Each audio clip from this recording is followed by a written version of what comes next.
আমাদের আজকের রাজনৈতিক দলগুলোর সাথে আলোচনার প্রথম একটা পর্ব অনুষ্ঠিত হয়েছে, যেখানে বিএনপি, জামাত, ইসলামী আন্দোলন, হেফাজত, বাম গণতান্ত্রিক জোট এবং বাম গণতন্ত্র মঞ্চ, এবি পার্টি, গণ অধিকার পরিষদের দুটি দ্বারা সবার সাথে আমাদের আলোচনা হয়েছে ধারাবাহিক। এবং এক্ষেত্রে মূলত সরকার যে কমিশনগুলো নিয়ে কাজ করতে উদ্যোগী হয়েছেন, এই কমিশনগুলো 6টি কমিশন নিয়ে তাদের প্রস্তাবনা বা তাদের অভিমত জানতে চাওয়া হয়েছে এবং বাংলাদেশে বিদ্যমান বিভিন্ন পরিস্থিতি নিয়ে আলোচনা হয়েছে, বিশেষ করে আইন শৃঙ্খলা পরিস্থিতি। তার পরবর্তীতে এখানে বিশেষ করে দুর্গাপূজা আসতেছে, হিন্দু ভাই বোনদের সবচেয়ে গুরুত্বপূর্ণ উৎসব। তো এই উৎসবের নিরাপত্তা থেকে শুরু করে এই উৎসবে সামাজিক ভাবে এবং রাজনৈতিকভাবে যে উদ্যোগগুলো নেওয়ার কথা আছে সেসব বিষয়েও সবগুলো রাজনৈতিক সংগঠনের সাথে আলোচনা হয়েছে। এই হচ্ছে মোটা দাগে আলোচনার বিষয় ছিল এবং সবগুলো রাজনৈতিক দলই সরকারের প্রতি সমর্থন ব্যক্ত করেছে। সরকারকে সবগুলো দলই নিজেদের সরকার বলে এখনো বলেছেন, তারা নিজেদের সরকার বলে মনে করছেন এবং সরকারকে সর্বাত্মক সহযোগিতা দেওয়ার ব্যাপারে তারা এখনো দৃঢ়মত পোষণ করেছেন। এবং এখানে নির্বাচনের রুটম্যাপ নিয়ে কথা এসেছে, কিন্তু সবগুলো বিষয়েই মূলত আলোচনা হয়েছে এই অর্থে যে কমিশনগুলোর প্রস্তাবনার ভিত্তিতে কিভাবে রাষ্ট্রের সংস্কারকে ঢেলে সাজানো হবে এবং সেটার সমান্তরালে কিভাবে নির্বাচনী যে কার্যক্রম বা প্রস্তুতি এগুলো চলমান থাকবে, সেসব নিয়ে মূলত আলোচনাগুলো আবর্তিত হয়েছে। তো আপনাদের যদি কোনো প্রশ্ন থাকে আপনারা করতে পারেন। পরিচয় দেবেন। তার আগে নাম বলে তারপর একটা বিষয়, সেটা হচ্ছে যে আপনারা জানেন জুলাই শহীদ স্মৃতি ফাউন্ডেশন করা হয়েছে। আমাদের যারা জুলাই অগাস্টে যে মহান আন্দোলনে যারা আহত হয়েছেন, যারা নিহত হচ্ছেন এবং নিহতদের পরিবার, তাদেরকে তাদের সাথে পাশে দাঁড়ানোর জন্য। তো সোফার জুলাই আপনারা জানেন যে ওরা কাজ করেছে 12ই সেপ্টেম্বর থেকে। তো এই পর্যন্ত 91 জনের পাশে তারা দাঁড়িয়েছেন, 85 লক্ষ টাকার মতো দিয়েছেন। তার মধ্যে 91 জন হলো আহত, আর একজন হচ্ছেন যারা নিহতের পরিবার, তার পাশে দাঁড়িয়েছেন।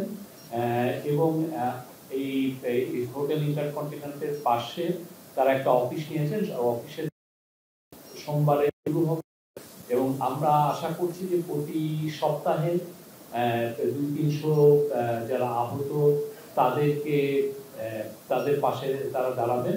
এবং এট দ্য সেম টাইম যেটা হচ্ছে, গভর্নমেন্ট তো 100 কোটি টাকা তো দিয়েছে এটা ফান্ডে, আরো এই সপ্তাহে একজন একটা প্রতিষ্ঠানের এই ফান্ডকে আরো 1 কোটি টাকা দিয়েছেন।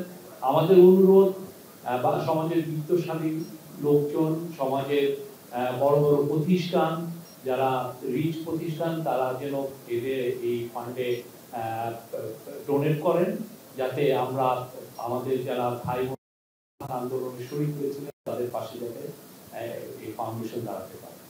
Thank you. আমরা প্রতি 2 দিন পর পর এটা আপডেট দিব। আপনারা যদি কোনো প্রশ্ন থাকে আপনারা আমাদেরকে আগে থেকে জানাতে পারবেন। জানতে চাইলে আমাদেরকে আগে নক করবেন যে কি কি বিষয় আপনারা জানতে চান। জি, থ্যাংক ইউ। আমার নাম বেলায়েত হোসেন, আমি এখন টেলিভিশনে কাজ করি।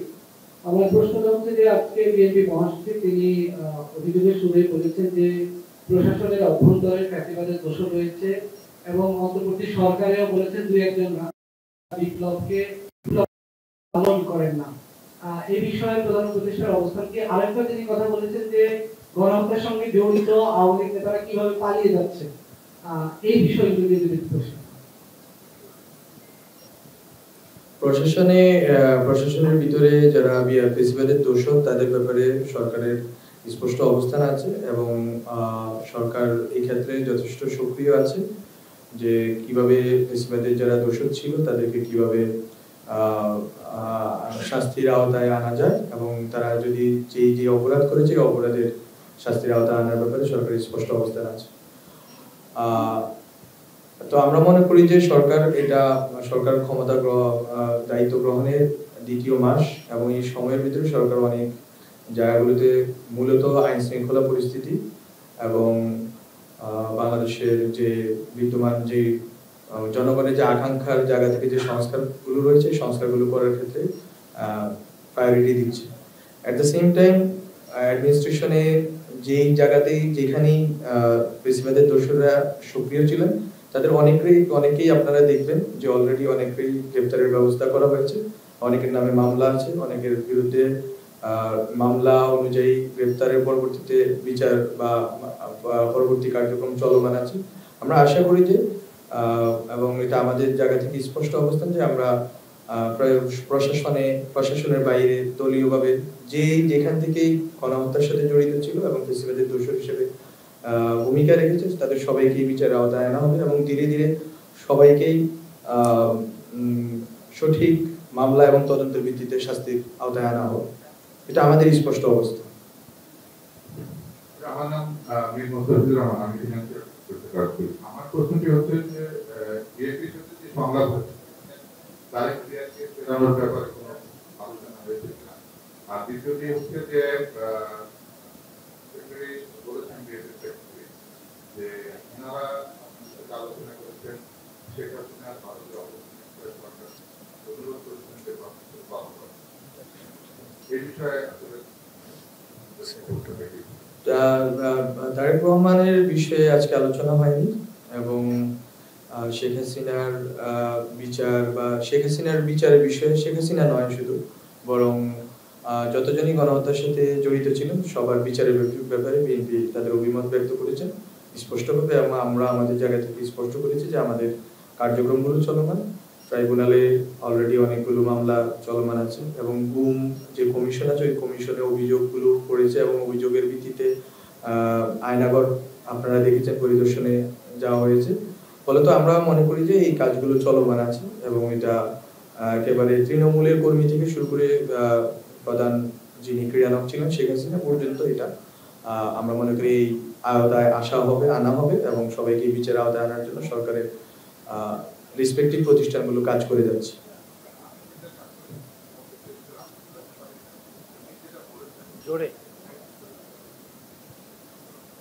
উনি যেটা বলেছেন বাইরে ব্রিফিং এ, সেটা হচ্ছে যে বিএনপির পক্ষ থেকে অনুরোধ করা হয়েছে ভারতে অবস্থান করে প্রাক্তন প্রধানমন্ত্রী কিছু কার্যকলাপ করছেন, যেটা উনি অনুরোধ করেছেন সরকারকে ভারত সরকারের সাথে কথা বলার জন্য। সে বিষয়ে মাননীয় প্রধান উপদেষ্টা কি উত্তর দিয়েছেন?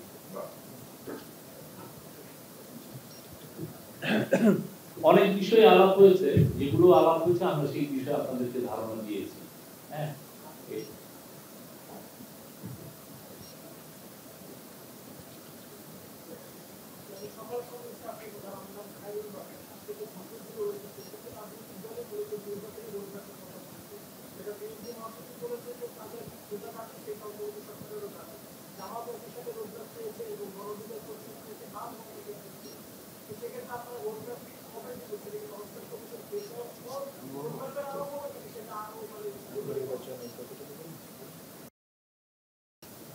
নির্বাচনী রোডম্যাপের ব্যাপারে যে আলাপটা হয়েছে সেটা হচ্ছে যে 6টা কমিশন হচ্ছে, 5টা অলরেডি আপনি জানেন ফর্ম হয়েছে, আর একটা 1-2 দিনের মধ্যে ঘোষণা হবে। তো যেই বিষয়টা অবহিত করেছেন মাননীয় চিফ অ্যাডভাইজার মহোদয় এবং স্পেশাল অ্যাসিস্ট্যান্ট ছিলেন, তারপরে দুজন অ্যাডভাইজার ছিলেন, তারা যেটা অবহিত করেছেন যে এই যে 6টা কমিশন, এরা পলিটিক্যাল পার্টি বাংলাদেশের বিভিন্ন স্টেক হোল্ডার এদের সাথে কথা বলবেন। তাদের এই যে 3 মাসের যে টাইম লাইন, এটার মধ্যে তারা তাদের এই 3 মাসে এই পলিটিক্যাল পার্টির সাথে বসবেন, স্টেক হোল্ডারদের সাথে বসবেন, বসার পরে 3 মাসের মধ্যে তারা একটা রিপোর্ট দিবেন। এই রিপোর্ট দেওয়ার পরে যেটা হবে যে ওই রিপোর্টগুলো নিয়ে আবার ইন্টারিম গভর্নমেন্ট, হ্যাঁ, পলিটিক্যাল পার্টি, সমাজের বিভিন্ন স্তরের লোকজন এদের সাথে আবার কথা বলবে। বলার পরে যেটা হবে যে পলিটিক্যাল পার্টি এদের সাথে যে একটা কনসেনসাসে আসবে যে মিনিমাম কনসেনসাস কতটুকু, যে মিনিমাম রিফর্ম বা এই রিফর্মের ব্যাপারে একটা কনসেনসাস আসবে। এই কনসেনসাসের উপর নির্ভর করবে হচ্ছে যে টাইম লাইনটা, কারণ আপনি যেটুকু রিফর্ম করবেন সেটা কতটুকু আসলে সময় লাগছে সেটা দেখার বিষয়। আর ইন দ্য মিন টাইম যেটা প্রফেসর ইউনূস বলেছেন যে ইলেকশনের কাজগুলো এগিয়ে যাবে, ইলেকশনের প্রস্তুতি, ইলেকশন কমিশন ফরমেশন, এগুলোর যে কাজগুলো সেটা এগিয়ে যাবে, যাতে যখনই কনসেনসাসটা রিচ হলো রিফর্মের ব্যাপারে, যাতে খুব দ্রুত একটা ইলেকশন দিয়ে দেওয়া যায়। এখনই আমরা টাইমটা বলতে পারছি না, বাট একটা স্পষ্ট একটা আমরা এটা দেখছি যে কিভাবে হবে প্রসিডিউরটা। Thank you. আমার নাম আরিফুর রহমান তুহিন, আমি দ্য বিজনেস পোস্টের রিপোর্টার। দুটো বিষয় হলো আমার জানা। প্রথমত হলো রাজনৈতিক দলগুলো আমাদের সাথে সংবাদ সম্মেলন করে জানিয়েছে আপনাদের সাথে কথা বলার পরে যে তারা স্পেসিফিকলি কয়েকজন উপদেষ্টার ব্যাপারে তারা অসন্তুষ্ট, এবং এই বিষয়টি বিশেষ করে হলো জনপ্রশাসনে যিনি দায়িত্বপ্রাপ্ত আছেন, উপদেষ্টা নেই সরাসরি, এবং আইন উপদেষ্টা, স্বরাষ্ট্র উপদেষ্টা, তাদের জন্য প্রত্যাহার দাবি করেছেন এবং নতুন করে হলো আরো দুই একজনকে ইনক্লুড করার ব্যাপারে বলেছেন। এটা হলো ফার্স্ট। এটার ব্যাপারে হলো গভর্নমেন্ট কি ভাবছে বা আপনাদের পক্ষ থেকে কি উত্তর দিয়েছে। দ্বিতীয় বিষয়টা হলো তারা, এবং আমরা পত্র-পত্রিকায় দেখেছি যে দ্রব্যমূল্যের একটা হলো নাভিশ্বাস চলছে। তো এই জায়গাটা থেকে আসলে ইন্ডিয়ান গভর্নমেন্ট কি ভাবতেছে, কারণ হলো একটা বিপ্লব পরবর্তী অলরেডি আপনাদের প্রায় 2 মাস হতে গেল, বিপ্লব আসতে 2 মাস হলো, সেই জায়গা থেকে যে এখনো দ্রব্যমূল্য নিয়ন্ত্রণের বাইরে, আসলে গভর্নমেন্ট এই থেকে এটা কি আপনাদের চিন্তা ভাবনা, কিভাবে এটা কাজ করবে?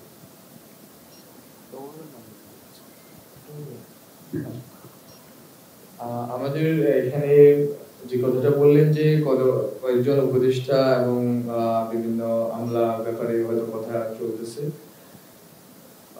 জনরোষ বা অসন্তোষ থাকাটা স্বাভাবিক, কিন্তু আমরা দেখতে চাই যে আসলে যে এইরকম অ্যাডভাইজারদেরকে যে ধরনের কাজের দায়িত্ব দেওয়া হয়েছে, তারা এই কাজগুলো যদি সঠিকভাবে যদি দায়িত্ব পালন করে, আমরা মনে করি এই সময়টুকু তাদের দেওয়া উচিত এবং দেখা উচিত যে তারা আসলে জনগণের আকাঙ্ক্ষা অনুযায়ী কাজ করছেন কিনা, এবং আমরা আশা করি যে তারা জনগণের আকাঙ্ক্ষা অনুযায়ী কাজ করবেন। এটা হচ্ছে প্রথম। আর দ্বিতীয়, যে দ্রব্যমূল্যের কথা বলা হচ্ছে, সরকার বিভিন্ন উদ্যোগ গ্রহণের পক্ষপাতী এবং প্রথম থেকেই সরকার সিন্ডিকেট এবং চাঁদাবাজির বিরুদ্ধে অবস্থান নেওয়ার জন্য চেষ্টা করে যাচ্ছে, এবং আইন শৃঙ্খলা বাহিনী, আপনারা জানেন আইন শৃঙ্খলা বাহিনীর একটা বেহাল দশা ছিল, এবং ধীরে ধীরে মাত্র আইন শৃঙ্খলা বাহিনী নিজেদের অবস্থানে ফেরত আসতেছে। আমরা আশা করি যে খুব স্বল্প সময়ের ভিতরে সিন্ডিকেট ভেঙে দেওয়ার সুযোগ তৈরি হবে এবং চাঁদাবাজি বন্ধ করার সুযোগ তৈরি হবে। এর পরবর্তীতে আশা করি যে দ্রব্যমূল্যের একটা সুরাহা আমরা করতে পারবো, এবং সরকার এই ক্ষেত্রে খুবই আন্তরিক। আমরা চাই যে জনগণ এবং আপনারা যারা জনগণ আছেন, সিভিল সোসাইটি আছেন, পলিটিক্যাল পার্টি আছেন, অনেকেই পরামর্শ দিয়েছেন, আপনারা বলতে পারেন, আপনারা লিখতে পারেন যে কোন উপায়ে আমরা আসলে জনগণের জন্য এটাকে প্রশমন করে দিতে পারি, আমরা জনগণের এই দুর্দশা লাঘব করার জন্য সরকার কি কি পদক্ষেপ নিতে পারে, এই পরামর্শগুলো আপনাদের দিক থেকে আসুক, এবং সরকার এই ব্যাপারে খুবই আন্তরিক যে কোনো মূল্যে যত দ্রুত সম্ভব যাতে দ্রব্যমূল্যের লাগাম টেনে ধরা যায়। ইতিমধ্যে কিন্তু জনপ্রশাসনের নিয়োগ, ডিসি নিয়োগ নিয়ে কিন্তু একটা বিশাল আলোচনা হচ্ছে। সেটা নিয়ে আসলে কিন্তু এফেক্টিভ কি হচ্ছে, আপনারা 5 কোটি 10 কোটি এটা কোনো একটা আলোচনা আমরা গণমাধ্যমেও দেখছি। এটা নিয়ে আমরা সেদিন অনেক কথা হয়েছে। Any other question?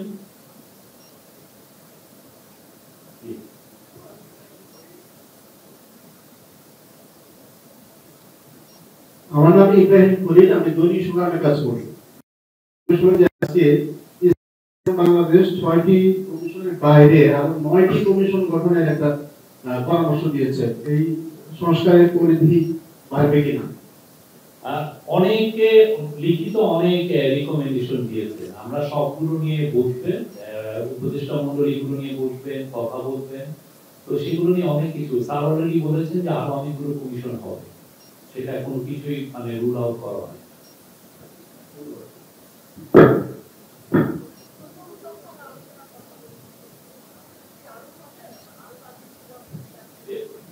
Political dialogue এটা একটা চলমান প্রক্রিয়া। পলিটিক্যাল পার্টি এই সরকারের একটা খুবই বড় ধরনের শরীর। তো আমরা এই যে এটা এর আগেও হয়েছে, আপনি যে জানেন যে গত মাসে হয়েছে, তো এটা এই প্রক্রিয়াটা চলবে, এটা চলমান প্রক্রিয়া, এটা সামনে আরো চলবে। যত মানে পলিটিক্যাল পার্টি তারা অবশ্যই তাদের কনসার্ন গুলো নিয়ে আসবেন, কথা হবে, এই প্রক্রিয়াটা চলতে থাকবে, এবং উপদেষ্টা মণ্ডলীর তরফ থেকে তাদের সাথে নিয়মিত যোগাযোগ রাখা হবে।